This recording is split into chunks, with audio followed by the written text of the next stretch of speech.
प्रिय विद्यार्थियों, वंदे मातरम। एक प्रेरक मुलाकात में हम आज आपकी मुलाकात करवाने जा रहे हैं श्री प्रवीण सिंह राठौड़ से। प्रवीण जी, आपको राजस्थान प्रशासनिक भर्ती परीक्षा 2018 में 226वीं रैंक लेने पर बहुत बहुत बधाई और ढेरों शुभकामनाएं। Thank you very much sir. Praveen ji, सबसे पहले बात करते हैं कि आप मूल रूप से कहाँ के रहने वाले हैं? सर, मैं मूल रूप से शेरगढ़ का रहने वाला हूँ। जोधपुर में एक तहसील है, छोटा सा गांव है मेरा सगरा, वहाँ का रहने वाला हूँ सर मैं। तो आपकी अकादमिक शिक्षा दीक्षा कहाँ पर हुई? 10वीं 12वीं में आपके कितने प्रतिशत अंक आए और ग्रेजुएशन या उसके बाद आपने क्या शैक्षणिक योग्यताएं हासिल की? सर, 10th मैंने मैं जोधपुर से की। 12th के मेरे फिजिक्स केमिस्ट्री मैथमेटिक्स सब्जेक्ट थे, मैं कोटा गया था। और बीए और एमए मैंने पॉलिटिकल साइंस में राजस्थान यूनिवर्सिटी जयपुर से किया है। उसके बाद मैं दिल्ली चला गया, वहाँ से मैंने एलएलबी की degree campus law centre faculty of law Delhi university से प्राप्त की है सर। बहुत बढ़िया प्रवीण जी। प्रवीण जी, अभी जैसे मेरी चर्चा हो रही थी भाटिया आश्रम के जोधपुर केंद्र के प्रभारी श्री वीरेंद्र सिंह जी शेखावत से, तो उन्होंने बताया कि आपका राजनीति में भी काफी इंटरेस्ट है, काफी रुचि है, लेकिन लॉ और फिर राजनीति और फिर एक टर्निंग पॉइंट और राजस्थान प्रशासनिक सेवा के अधिकारी, तो ये बदलाव हुआ कैसे? आपने लॉ के क्षेत्र को क्यों छोड़ा, फिर राजनीति के क्षेत्र को क्यों परिवर्तित किया? सर, मैं विद्यार्थी जीवन से ही स्टूडेंट पॉलिटिक्स में एक्टिव रहा था, तो मैंने वहाँ देखा जब तक अगर हम खुद राजनीति में एक्टिव नहीं आएंगे तो हम लोगों का भला नहीं कर पाएंगे। किसी प्रकार से हम भला करना चाहते हैं, जन कल्याण करना चाहते हैं, तो हमें राजनीति में आना होगा।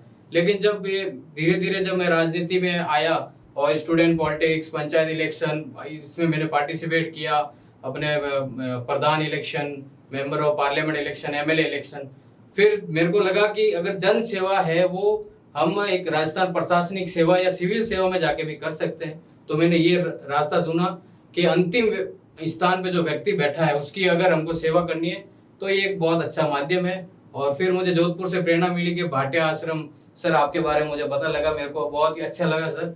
मैं दूर रहकर भी मैंने आपको एकलव्य की तरफ द्रोणाचार्य मार्ग पूरी शिद्दत से मेहनत करके सर ये एक छोटी सी प्रथम सीढ़ी प्राप्त की है सर। अच्छा, एक बात मुझे श्री वीरेंद्र सिंह शेखावत ने ये बताई कि बहुत ही अल्प समय आपने अपने अध्ययन को दिया, लेकिन फिर भी एक उपलब्धि अर्जित की। तो ऐसा कौन सा गुरु मंत्र है या तरीका है जिससे हम अल्प समय में भी बेहतरीन तैयारी कर सकते हैं?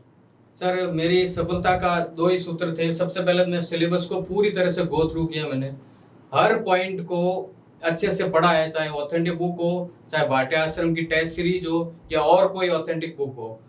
मैं फॉलो करता हूँ no leave single stone unturned. कोई भी पॉइंट हमको छोड़ना नहीं है, पूरे में जाना है और पॉइंट टू पॉइंट हमें पढ़ाई करनी है, तो सफलता निश्चित रूप से मिलती है सर।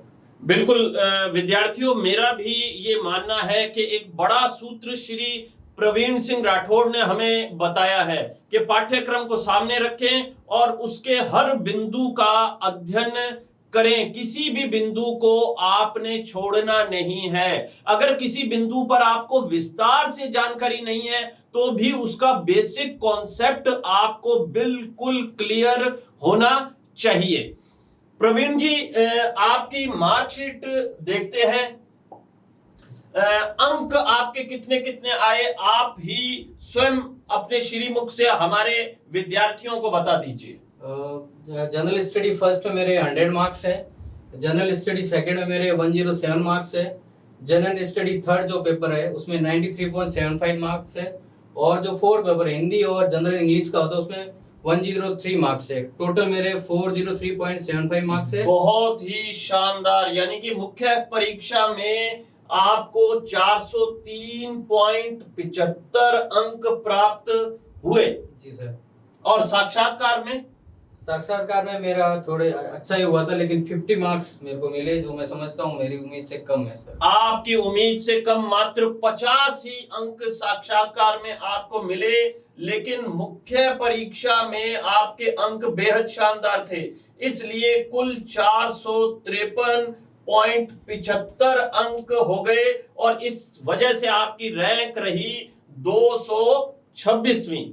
तो प्रवीण जी, निसंदेह आपसे जो मुलाकात हुई हमारी, उसमें हमारे विद्यार्थियों को बहुत चीज सीखने के लिए मिली। मैं महसूस करता हूं कि अक्सर विद्यार्थी कुछ पॉइंट्स छोड़ देते हैं कि इसे बाद में कर लेंगे या शायद ये इतना महत्वपूर्ण नहीं है। किसी भी विद्यार्थी को ऐसा नहीं करना है। अच्छा प्रवीण जी, हमारी इस बातचीत के अंत में आप कोई संदेश अगर युवाओं को देना चाहें तो? सर मैं इतना ही कहना चाहूँगा, अगर आप में ठान लिया है, विल पावर है, तो ये जो अपने दिल के अंदर आ गई हमेशा लगाए रखे, जब तक अपना एग्जाम नहीं हो जाता। ये स्पार्क है अपने अंदर को हमेशा जला रहना चाहिए। वो कहते हैं ना, आग कहीं भी लगे लेकिन जलती रहनी चाहिए। तो ये अपने दिल के अंदर की आग, जो भी आपका एम है वो जलाए रखिए, हमेशा लगे रहिए। 24 hour think about your aim, आपको सफलता जरूर मिलेगी। आप सबको उज्जवल भविष्य की मेरी तरफ से शुभकामनाएं।